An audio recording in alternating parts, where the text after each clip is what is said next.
What's going on, everybody? My name's Chris. Welcome back to Bourbon Sane. These are the bottles that everybody's chasing down. Everybody's searching for. Everyone's following their local bourbon group, trying to see when that next label's going to drop. And they'll even line up outside of liquor stores or camp overnight to try to get that new, latest and greatest bottle and latest and greatest label. But most of these bottles are just overhyped, overpriced, and really not worth the chase of the hunt. So I'm going to go into my top 5 overrated, overhyped bottles and actually talk to you about some alternatives that are a lot more findable, a lot more affordable, and be a much better option for you than wasting your time trying to seek these overhyped bottles. Rules for today. These bottles have to be all difficult to find. Now when I say this difficult to find, I mean it would take a little more work than just walking into your local liquor store, picking it up off the shelf. And this is going to be based on my distribution, what I see, and from what I see on social media, other people around the country as well. So not to say you can't find this, you don't have it in with someone at a liquor store, and you can get this whenever you want. Number 2, price doesn't matter. I've got cheap things on this list, and I've got expensive things on this list. Now most stuff, if it's allocated, difficult to find, or you're hunting for it, it's going to be a little bit more pricey.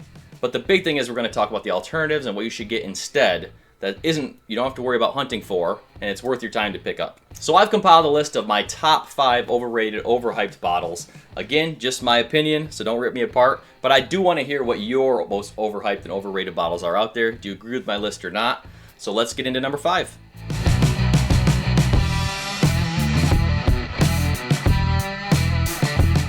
All right, coming in at number 5, we are starting out with a Buffalo Trace product. I know that's a shock. E.H. Taylor. Now this is the small batch, and you could honestly make the argument for the single barrel as well.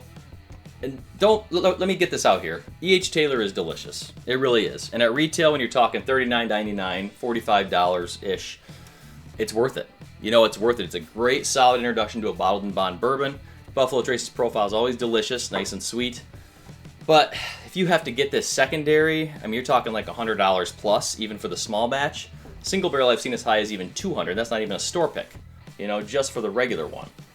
And at that price point, even at retail, pushing $50, there are better bourbons at that price point. Even bottled and bond bourbons if you want to stay in there, in that category. For me, my biggest alternative to this Buffalo Trace bottle here is another bottled and bond option, Early Times. Early Times bottled and bond is only about $30. I had someone today told me they can get them for $15, and this is a liter bottle too. Liter bottle. You can see I've drank almost all this already. And it's a great alternative. Great flavor profile. One of the best budget bottles out there anywhere, in my opinion, and especially at that price point between $15 and $30. Here for me it's about $30, but it is a liter bottle as mentioned. Proof is the same, both bottled and bonds. And honestly, I love the flavor profile on the Early Times. Little more nuttiness, but as compared to the E.H. Taylor, there's no hunt, there's no search. And for me, this is definitely a great alternative to it.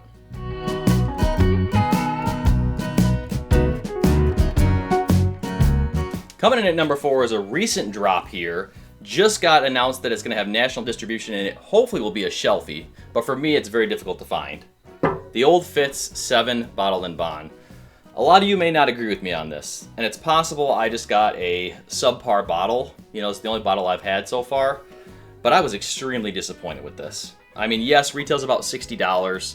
I think it could be about a $40 bourbon if it wasn't for this decanter style bottle. I just didn't get much out of the flavor profile. For me, it was difficult to find. I had to have connections to get this bottle, at least so far.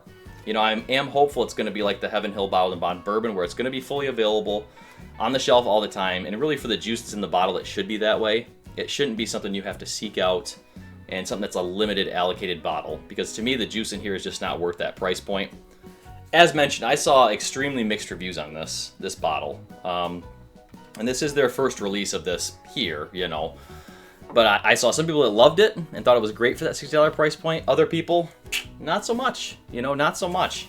To me, I think a great alternative to this would be a Rebel Yell. Rebel Yell 6-year. Now, I'm personally a big Rebel Yell fan, and I think it's very good for the money and that price point you're going to get. Proof is similar. This is 100 proof, bottled and bond.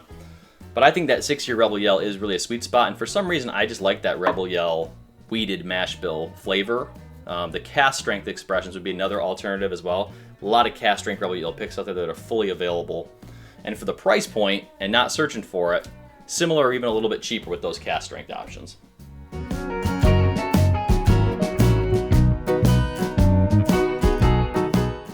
right, moving on to number 3 of the most overhyped, overrated bottles out there. This is going to kind of encompass multiple expressions from this line. The Van Winkles. Now, this is an Old Rip 10. Price is a little bit more affordable for the Old Rip 10, but you've got the 12, 15, 23, and, you know, I don't even have to tell you, it's impossible to find. If you do find one at the store, I mean, it's going to be marked up complete secondary most of the time if it's on the shelf. You know, very, very rarely, unless you have extreme connections with people, are you going to be able to get a bottle anywhere near retail. You know, the Pappy 15 now, I think state minimum's $250. Pappy 23, I want to say, is $350 state minimum here. Old Rip, I think retail is still about $150, but for what's in the bottle, don't get me wrong, it's good. 107 proof, 10 years old. But some of the alternatives to this, I mean, it's going to stay along that Buffalo Trace line. If you can find yourself a Weller 12, Weller 107, you know, as they mentioned, the homemade old Pappy Van Winkle, you know, where you mix the Weller 12 and the 107 together.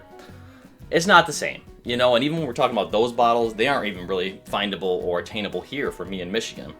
So at that point, I would go back to a Rebel Yell again.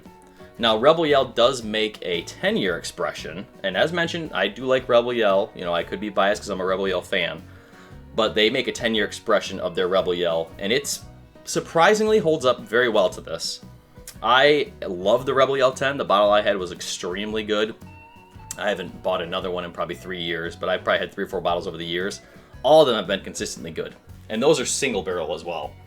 So if you can find those, which most of the time I can find those in my almost any local liquor store I'll go to, not necessarily at a Meijer, but it's going to be a great alternative to the Pappies. You know, the Pappies are just the weeded mash bill from Buffalo Trace in general. So if you can seek out one of those, I'd like to hear your thoughts on the differences.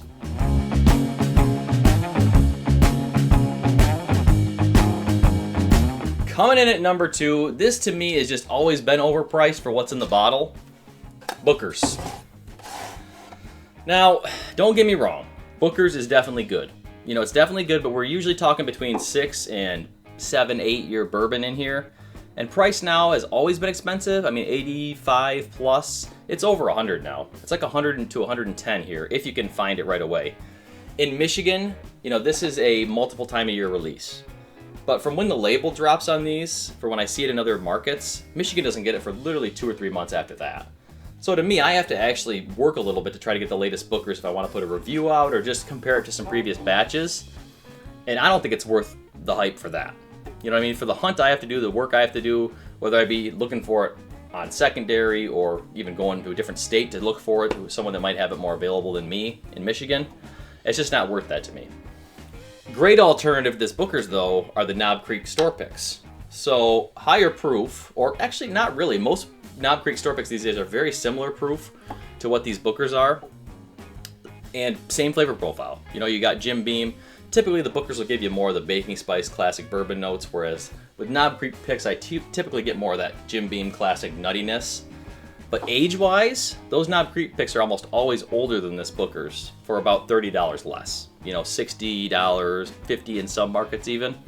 And you can get 10-year, even 12-year picks, which aren't as common anymore, of course, because of, you know, the Knob Creek 12-year label. But for the price point, the value, and the availability of where you're going to find those picks, which is everywhere, at least here, they're definitely worth the difference between Booker's.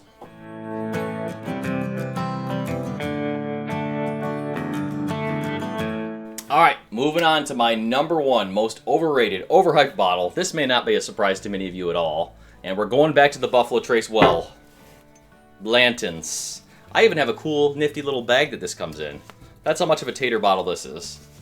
Oh yeah, and it comes with a box. Now, this here, you can see the sticker, is a store pick.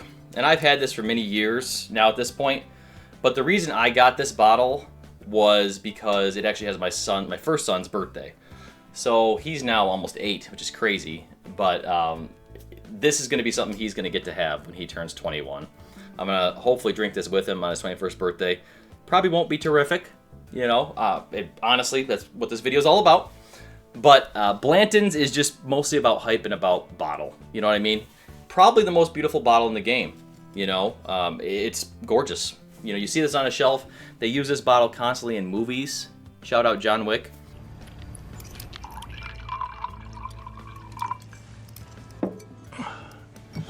And there's a reason, you know, there's a reason. But honestly, the bourbon in this bottle, not that great. Not that great for what you're paying and for the work you have to do to try to find this bottle.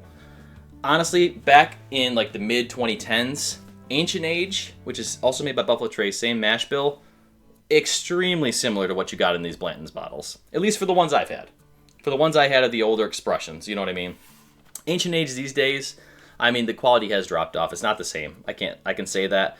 I think Blanton's is probably a step up from the Ancient Age now, but back in the day it was indistinguishable. I mean, I'd even done blinds back in the day with those. But there are many, many alternatives to this as well we could look for. You know, Blanton's is a single barrel, 90 proof. Let's think about all the different single barrels out there. If you're looking for something unique, we can just look for our normal Four Roses single barrel. They have, what, 10 different recipes? So you can get so much variety. Find the flavor profile you like out of all those different mash bills and recipes to get what you like. And honestly, price point's going to be probably cheaper. Those new expressions of Four Roses where there's all 10 recipes, at the moment, they're harder to find. They are harder to find. But you can still get Four Roses single barrel anytime on the shelf. Just go, walk in, pick it up. Another one I think actually drinks above its price point too is $17.92 single barrel. I do like Barton. You know, I'm a Barton fan. So another good alternative to that. And it's always a solid pour. And that for me, that's about $40, maybe a little bit less. Retail on this is about $80. Secondary nowadays, you're paying pushing $150. Store picks, forget about it. It's $200. You know, $200. So again, at that price point, look for alternatives. Still a good bottle, but it's mostly, again, bottle, marketing, and about that pony, baby. All right, just one quick honorable mention today, and that's going to be the Willet Pot Still bottle. Now, I had one of these, but I actually gifted it just because I know the whiskey in the bottle. That's probably pushing Blanton's for the most beautiful bottle on the market. It's a pot still. You know what I mean? It's a pot still. That glass alone probably costs $30 to make. But honestly, the juice in it is very bottom shelf to me. Very bottom shelf. Price on those is about $60 to $70. And there's not much of a secondary market on it because honestly, to Willet's credit, at least it's got pretty decent distribution. That's why I didn't include it in this. But I think the bottle just drinks way below what even the price value is. You know what I mean? That's all a hype, a tater bottle as well. So I just wanted to include that real quick too. I didn't put it in my top 5, but I think that's an honorable mention. And let me know what you guys think about that Willet Pot Still, because I don't have too many good things to say about it. All right, well, I just barely scratched the surface on this video. I just want to give you my top 5, at least of what I see around here. Let me know down in the comments below, what are your guys' most overhyped, overrated bottles? Stuff that people do seek out and wait in line for, and it's really not worth it. I'd like to hear your thoughts, and do you agree with my list or disagree? I can take constructive criticism. Tell me some things I forgot about, or some things that I should have included. If you haven't already, please do check out my website, bourbonsane.com. I'm putting reviews out there multiple times a week, and I'm loving doing it. I am on a real writing kick right now, and it's amazing. Loving doing that as well as written reviews. So, one other thing, if you haven't already, please do subscribe to the channel. Give me a like, a thumbs up, and comment in this video because it really does help with the YouTube algorithms. And I'm trying to grow my name out there. So, thank you guys so much. Appreciate you being here. Stay insane.